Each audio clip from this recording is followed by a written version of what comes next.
तर बंजारा आणि वंजारा एकच या वक्तव्यावरून धनंजय मुंडे पलटले। बंजारा आणि वंजारा ही जात म्हणून वेगळी आहे असं धनंजय मुंडे यांनी स्पष्ट केलंय।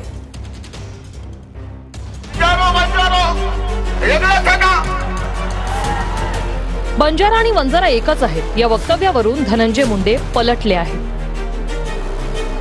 धनंजय मुंडेंनी आज बंजारा आणि वंजारा या जाती वेगळ्या असल्याचं म्हटलंय।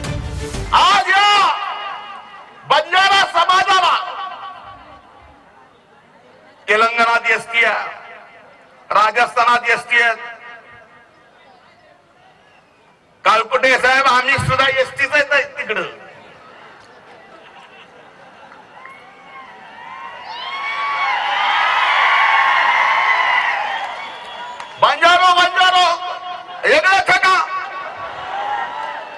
मुद्दा हा आहे की स्थानिक पातळीवरती आम्ही कशा पद्धतीने राहतो आणि आम्ही बोलताना वागताना बंजारा आणि वंजारा ही जात म्हणून वेगळी आहे, बाकी सगळ्या गोष्टी वेगळ्या आहेत। त्या बोलण्याचा कुणी काय अर्थ घ्यावा आणि अर्थ घेणारे आणि घोषणा देणारे सुद्धा कोण होते हे सुद्धा आता सोशल मीडियावरती बऱ्यापैकी बाहेर आलेलं आहे। एसटी प्रवर्गातून आरक्षण देण्याच्या मागणीसाठी काल बीडमध्ये बंजारा समाजानं मोर्चा काढला। या मोर्चात धनंजय मुंडेंनी बंजारा आणि वंजारा एकच असल्याचं वक्तव्य केलं होतं। यावर बंजारा समाजाच्या युवकांनी आक्षेप घेतला होता। धनंजय मुंडेंनी शब्द मागे घ्यावे अशी मागणी बंजारा युवकांनी केली होती।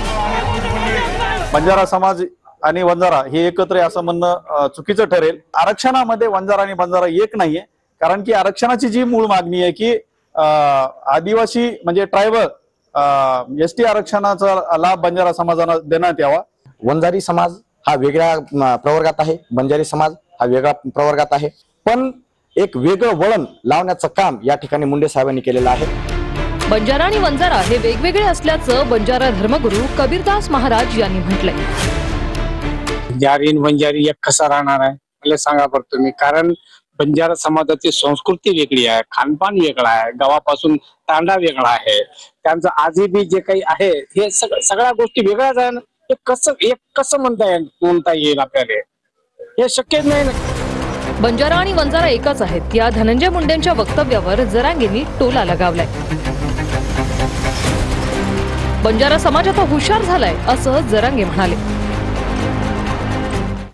आमची थोडी पण कदर नाही केली देणाराची, म्हणजे बंजारा समाजाची थोडी पण कदर नाही केली।